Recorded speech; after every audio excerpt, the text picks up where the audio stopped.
को शिवजी ने देवी पार्वती को बताए थे कलयुग के ये राज कि क्या है सबसे बड़ा धर्म और सबसे बड़ा पाप। माता पार्वती भगवान शिव से यह पूछती हैं कि आखिर मनुष्य के लिए सबसे बड़ा धर्म और सबसे बड़ा पाप क्या है।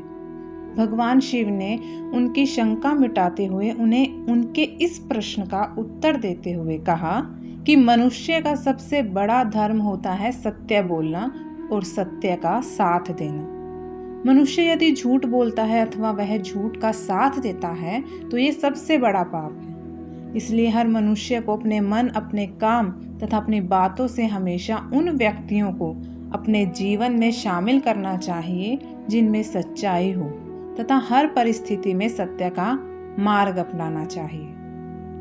इसके बाद कुछ भी करने से पूर्व इस बात का ध्यान रखें कि किसी भी काम का साक्षी मनुष्य खुद ही बनता है, चाहे फिर वह अच्छा कर्म हो या बुरा।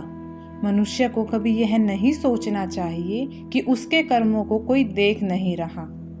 कई लोग कोई गलत काम करते समय मन में यह भाव रखते हैं कि उन्हें उनके इस कार्य को करते हुए कोई नहीं देख रहा, जिस कारण उन्हें उस कार्य को करते समय किसी भी बात का भय नहीं रहता, परंतु वास्तविकता का उसे ज्ञान नहीं होता है। अतः मनुष्य को अपने हर कर्म का साक्षी खुद ही होना चाहिए। यदि मनुष्य कोई भी पाप करने से पूर्व यह भाव अपने मन में रखेगा तो वह अपने आप को किसी भी पाप को करने से रोक लेगा। इसके बाद हमेशा अपने पर नियंत्रण रखना चाहिए। किन चीज़ों का? मनुष्य को हमेशा अपनी वाणी, मन और कर्मों पर नियंत्रण रखना चाहिए, क्योंकि मनुष्य जैसा कर्म करता है उसे वैसा ही फल भोगना पड़ता है।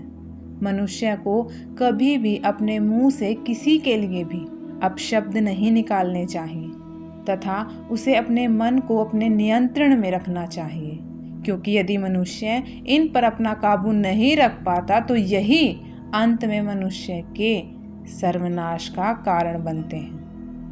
साथ ही सफलता पाने के लिए संसार में मनुष्य को कोई ना कोई वस्तु अत्यधिक प्रिय होती है, उस ओर अधिक लगाव हो जाता है, जिस कारण लगाव और मोह का एक जाल सा बन जाता है, जिससे बाहर निकल पाना मनुष्य के लिए असंभव है।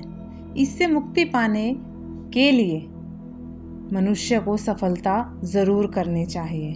बिना सफलता मुक्ति नहीं पाई जा सकती। अतः भगवान शिव ने इससे बचने का एक उपाय बताया है। मनुष्य को जिस किसी भी वस्तु आदि से लगाव होता प्रतीत हो रहा हो उसे उस वस्तु में दोष तलाशना आरंभ कर देना चाहिए। सोचना चाहिए कि यह कुछ पल का लगाव हमारी सफलता में बाधा पैदा कर रहा है, जो हमारी पूरी जिंदगी को व्यर्थ कर देगा। इस प्रकार सोचने से मनुष्य धीरे धीरे अपने आप को उस वस्तु के मोह से दूर होता हुआ पाएगा और अपने कर्मों में सफल होने लगेगा। साथ ही यदि मनुष्य अपनी तृष्णा अथवा इच्छाओं पर काबू पा ले तो उसे किसी भी प्रकार के दुख का सामना नहीं करना पड़ेगा, क्योंकि मनुष्य की अनावश्यक इच्छा ही समस्त दुखों की जननी है।